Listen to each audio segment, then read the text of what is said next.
And the Grammy goes to Push to Start. A lot of people were disappointed by it because Nigerians really hoped that, in the African category, a Nigerian was going to take it out. As I said, if you don't know me, Grammy, you know me, no.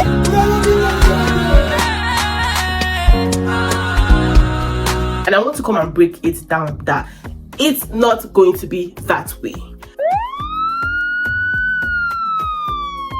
Let's be honest, the Grammy didn't just snub Nigeria. It actually exposed something we've been ignoring. For the third year in a row, the big three, Wizkid, Davido, Burna Boy, were nominated in the same category, and guess what? They went home empty-handed. And it's not just because these artists are not good enough. I mean, they are global selling artists, but because this isn't just about the hype, but the industry power. And I mean, that doesn't mean that Africans are not winning. The person that won is an African. Congratulations to our Thailand. And I just want to put this out there that this isn't about shading anyone that won aside the Nigerian. I don't want you guys to misconstrue what is happening. But we need to get into the nitty-gritty about the patterns that are in play here. And the timeline that a lot of people are choosing to ignore in this moment. A lot of people are cleaning their own, saying that their idol or their icons didn't win. But that doesn't change the fact that this conversation about the industry power politics has to be had. So I've broken down this video into 3 main talking points, and my name is Oyinmamacita. I used to say I keep it 100, but in this video I'm going to step to 101. So don't forget to smash the subscribe button to support my channel, and let's jump right into the video.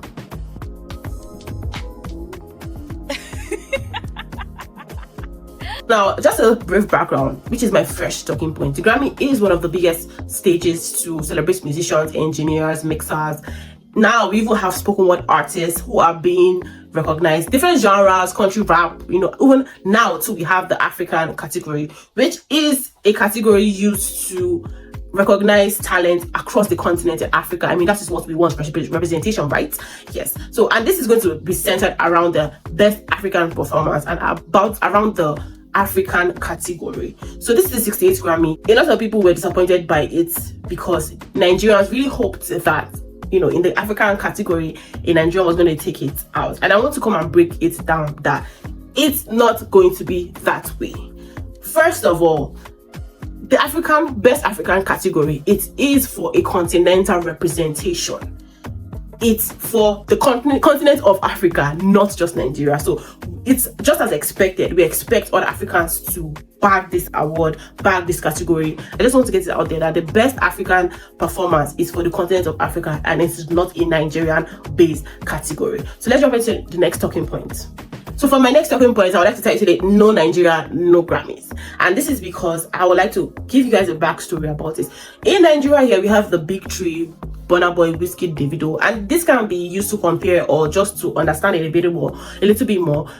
Also in the US scene, we have the big three, which is J. Cole, Kendrick Lamar, Drake. So you can see, the interactions that they play behind the scenes, the dynamic between these artists, especially because of, coming with Kendrick Lamar's this and J. Cole, Drake, the whole situation. That is how it is. And on X, which is a lot of where a lot of social media people are, Nigerians are, we can see that these big three, their fan base is always right hard, and we also have a lot of issues sometimes, just inter-fan base strife, fights, online drags, and everything. Even just close to the Grammys, just like 2 weeks ago, less than a week or 2 weeks ago, we have the Fela versus Wizkid issue, where people were comparing Wizkid and Fela, forgetting that both of them were from different generations, singing different genres of music, and from 2 different dimensions for me. So I found it really ridiculous to compare 2 of them. I mean, they're legends in their own right. So that is what it is about. But a lot of Nigerians do not understand that people in this voting committee and voting board in the Grammys are not on X. They are not Nigerians. Some of them might be Nigerians, but they don't understand the cultural weight of the big three. They understand the cultural weight of the big three in the US, which is the Kendrick, Drake, and J. Cole. It's something they can understand too, they can relate to and understand. That is the reason why you see them having a lot of nominations, even bagging awards. This year, I think Kendrick had the highest number of nominations. I think he even has the same number of Grammys as Jay-Z, which is about 25 or something. So having people that are on the voting board that do not understand the cultural weight, are not they don't live in Nigeria, and probably do not have people who are representing Nigeria very well to help them understand and navigate the cultural, I don't say bias of it all, is already like 1-0 for us. It's already an issue for us already, because we do not have people that can actually communicate our culture very well and be able to advocate for us on that board. So I think that's the very first issue, which is my point of view, talking about the cultural diversity. I know that a lot of Nigerians may come for me for this in the comment section, but the truth has to be said. We need to understand that viral success is not the same thing as institutional recognition. I would like to just liken it to, you might be the most popular person in your university, but that does not mean you will come out with the first class. You have to do what is necessary in the process, in the system, pay your dues, and show up in certain places strategically to be able to graduate with your first class, like come out top of your class. If you're abroad, I think they call it valedictorian or something. Next, let's talk about how the votes have been split because of this fan base and how polarized the big three fan base has made the music industry in Nigeria. So when these people come and vote on the Grammy board, you have 3 different people that you want to represent or support. It is not a concentrated decision in the sense that the vote is already split. Basically, the vote is split between 3 big icons that are selling out stadiums, doing tours, doing global numbers, and having some of the biggest fan bases on social media. So how do you want to choose one over the other? And again, let's be honest, it is all about politics, industry politics. You have to play it well and good. Everything is give and take in the music industry. So having this fan base, when we have artists in Nigeria that cannot come together to unify our voices, unify the industry, the division of votes happens on the Grammy board too. And coming from a place where we do not actually even have representation in the first place, then when we do have, it's actually split. This is the result of it all. We go home empty-handed. Looking at someone like Tyla and other people who were nominated in category, you could see that their votes were concentrated in the sense that they did not have people from their own hometown, from their country, vying for the same position. I'm not saying that each and every of these individuals shouldn't do what they want to do and have their own independent work. I mean, they have their labels and everything. But then looking at the drama that happens, especially because these industry players, they understand the beef. I mean, just 2 weeks ago, you guys are dragging the legend that they gave an award, like a posthumous award for like a recognition award in the Grammys. And then 2 weeks later, you guys are out here trying to snap pictures, which you have not done before. All of them know that this is cap, this is clout. Just imagine if you see Kendrick and Drake snapping pictures together. It's quite ridiculous. So that is what another factor why this is actually happening in the Grammys. I apologize for the delay on it, but happy we could connect. Yeah. Next, I want to talk about big 3, but are they bigger than the program? Because these artists have done numbers, and most of these music execs and promoters are looking for the next big thing, and especially because they need artists that can drive some particular narrative and also put in certain places, hence the term industry plants. When you have become big, I mean, you have won Grammys and you have nominations, global recognitions, they feel like, okay, you have been there, done that. We need a new fresh face. We need a new wave. And that is how they think about it, because times change fast. A lot of things, social media especially, ensures that things are trending and things are changing every minute. So they want to stay on top of it. So does this mean that the big three are actually bigger than the program right now? I do not know, but it actually seems like it. They need a new face. So most of these industry execs and the voting board, some of them are thinking about it that, okay, what if this person is nearing the end of their career? What if we cannot rebrand this person? And what happens when this person has actually played out their career, like in their music career for a while, and they are reaching the tail end? So how do we control? What do we gain from it when this person has seen it all and done it all? But looking at Burna Boy, Wizkid and Davido, I was listening to them back in high school, like way back, like, do you understand? And they have been doing music before then, and it just goes to show how not diverse the industry, Grammy industry, has been till that was like 3 years ago when these categories have been just created. So let's talk about why Tyla won. A lot of people, I'm sure, except you are not really versed on social media, a lot of people feel like Tyla is an industry plant. And I personally, I will not really try to downplay or try to concentrate all her career and her efforts into that, because again, it could just be a mindset, it could just be a narrative or an ideology. Maybe it's not actually happening, or maybe it does. But I think it's unfair to just, concentrate someone's actions and like worth by calling them an industry, but I feel like that's a very shallow umbrella. So I think she's an African person who has really put in effort. So, but the reason why she won is when you listen to her music, it has been diversified in a way that can actually drive this Western innovation in African music. Now, let me explain what I mean by that. A lot of Afrobeats Nigerian artists have been doing music, Afrobeat, but now we can see some breakout genres like Afro House, Afro Fusion, Afro Dance, and I'm like, what exactly are we really doing? I'm not the one to say that we're not supposed to diversify our music. A lot of people love different kind of music. You can't come and make me listen to a type of music that you want me, to listen to. But are we diversifying in order to pander to the Western culture, in order to pander into the Western innovation, instead of holding down our roots? Because from Fela that we were talking about, the icon, he brought about Afrobeats. But now we have Afrobeats. And I'm wondering that this beats is actually, it's deviating, it's spreading, there are new genres coming up. Are we still holding down the core Afrobeat culture that birthed this Afrobeats? So now, looking at it, a lot of this Western innovation, they want us to dilute our culture in order to pander to their own taste, pander to their own narrative. So because of the international numbers and the international cost that comes with it, I mean, when you convert, even economically, looking at it, when you convert the amount you can make up, like outside the shores of Africa as compared to within the shores, is always much. A lot of them feel like they need to conform to those narratives, and they don't understand that this is actually reinforcing the evaluation of the Western based dilution of our music. So that's what I feel that is actually happening, that a lot of Nigerians, we want to hold the core Afrobeat culture, hold down the forts, because we know where we're coming from. Basically, when you listen to an Afrobeat singer, the person is speaking about their struggles. And again, has come from, I keep talking about him, Fela, like he has innovated and pushed that narrative for you to be able to see your mind on the track. Put it in the music, that is what it is about. Next, I want to talk about how the Grammys is actually a business first. The talents are there, sometimes for sure, and maybe just decoration, but I want to let you guys understand that this is a business. A lot of investment is going into it. Their reputation is riding on it, so they cannot afford to flop. So in my notes, I've written some things now, which I would like to talk about. The first one is the Grammy campaigns and expensive lobbying. This is a way to just to promote yourself. You are in a way lobbying for your award.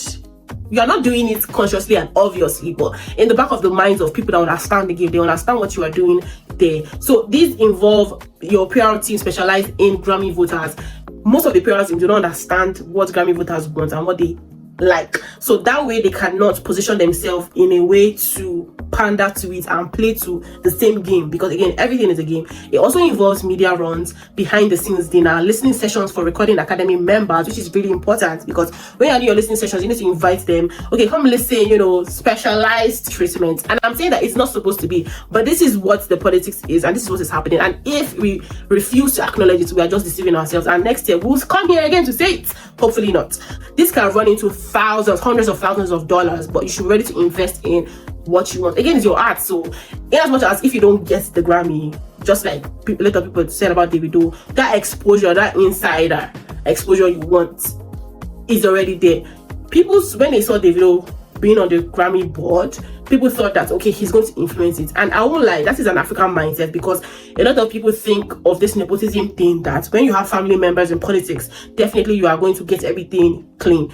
But your vote is just one on the board. Maybe around for over like 300, hundreds of people, sound engineers, mixers, producers, industry execs that are voting on it. It's just one of it. So you need to be able to play the game properly outside the voting board. So I was not really quite surprised that it happened. It was sad to see, because wow, I really love the song, but it's not surprising because it is way beyond, like more than just the voting. So next, I would like to talk about how Tyla and her team, Epic and Sony, actually placed themselves for that same success. They did the marketing properly, and the exposure she needed, they put her in rooms that she needed to be, and that's the reason why we can see it play out today. Again, the campaign was aggressive in US. Let's not lie, this same song was used on TikTok all over. I feel like she had like 2-3 songs that were trending on TikTok. A lot of people are using it on their videos and everything. That is a campaign. You are putting yourself in the back of people's minds subconsciously, and it is giving a mind space mindset for an artist. That is what we should be looking at. This is really important because long-term relationships, industry favors, loyal producers and executives, artists who attend committee events, labels who donate, partner or collaborate with academic initiatives. They have initiative workshops that they do. You need to be there. And also important, we do not have mixers, sound engineers, producers that are in the Grammy voting board, and it covers a vast number of people aside just the label and the artists themselves. Why aren't doors being open for Nigerian or African producers who understand our cultural way to be able to represent us there? It's just like you are trying to speak French to a Spanish person. The person will never understand. But where you are there, because you know understand it, you understand the struggle, there's a way you can communicate this properly. Again, I'm just giving tips. Look at someone like Leon Thomas. I knew him from Victorious, and look at today, he is getting global recognition. He won his first Grammy. Just imagine. And he is a musical prodigy. Just forget it. He has written songs, mixed, produced. Even while in the Grammys, he was doing rehearsals behind the scenes. That is how important it is. Why don't we have our own African Leon Thomas? Even if he was an underdog for a while, really heavily underrated, but see, his time is here now, just like Tiana Taylor too. We need people like that. I know a lot of Nigerians might not agree with me. I might be dragged in the comment section, but that's fine. We need to see the truth. Call a spade and not any other farming tool. And this is important because we need to understand that we are lobbying for a US-based award. The campaign has to be US-based. Okay, lastly, I want to speak about how Nigerians might be setting themselves up for failure. A lot of people think that global streams numbers are the factors, but looking at it, even in this category, I think Tyla had the highest number of streams on Spotify. I think she had 400 million. Behind the scenes, her team, they were working overtime. The mistaking of global streams, thinking that equates you winning, that is wrong. And stan culture has actually diminished the fact that standing in your field does not mean that they actually have global reach. Clouds, online numbers do not actually mean anything to anybody on this Grammy voting board. And we need to understand that we're actually underrating how fast other countries, other economies are actually growing. Looking at Bad Bunny now, he won the album of the year, sung entirely in Spanish. That is a huge win for the Latino community, let's be honest. And I think Bad Bunny is opening for the Super Bowl again, happening this week. Back to back, let's be honest. You need to understand how fast these people are growing in their industry, promoting it, because they actually have an inner ecosystem before coming out offshore, which I do think is lacking a lot in Nigeria. And also looking at the policies that are coming up in Nigeria, with a recent one, hopefully I create a video on that very soon. It is high time that Nigerian artists really come together and work together. But I understand the international value that these artists are chasing. So these are some of the things that they do. But I would like to labels need to be more proactive in planting seeds in the academy. You guys have access to it. Although I'm subscribed to their email, I get emails from them. I know that if I was in a position of like being an artist, I know some things. You guys need to be more proactive about it. Don't just come when it is Grammy season and start trying to pander, snapping pictures, trying to be here to show. These people understand it. They'll give you the optics you want, but what you really want, the value for recognition for your work, which you deserve, you will not get it at all. Again, these people understand it. They are playing the biggest music platforms ever in the whole world right now. And again, you're not that need them, they don't need you basically. So again, let's be honest, relationships bring rewards, and we need to be able to pivot and place ourselves well. And if we can't, maybe it is high time for us to start looking into investing into the African music platform. In essence, I would like to say that the Grammys aren't just an award show, they're an industry negotiation stage. And what you do behind the scenes matter. It's just like you working out. One day your muscles will show because of hypertrophy, right?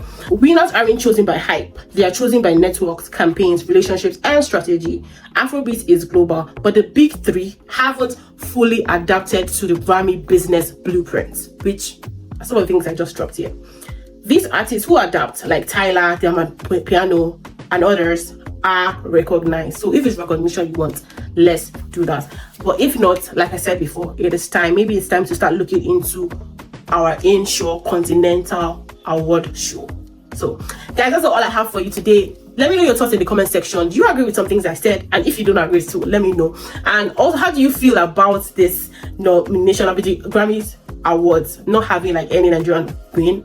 And also again, just to say congratulations to Tyla for putting out that work and winning her award. Drop your thoughts in the comments and let me know what you guys think. Watch another video on this channel and I will see you guys in my next video. Thanks for watching. Don't forget to smash the subscribe button, which is more important. Support this channel, support this growing YouTuber, and I'll see you guys in my next video. First of all, don't forget to subscribe my channel and like, comment, share, and please don't skip my video. I only watch till the end.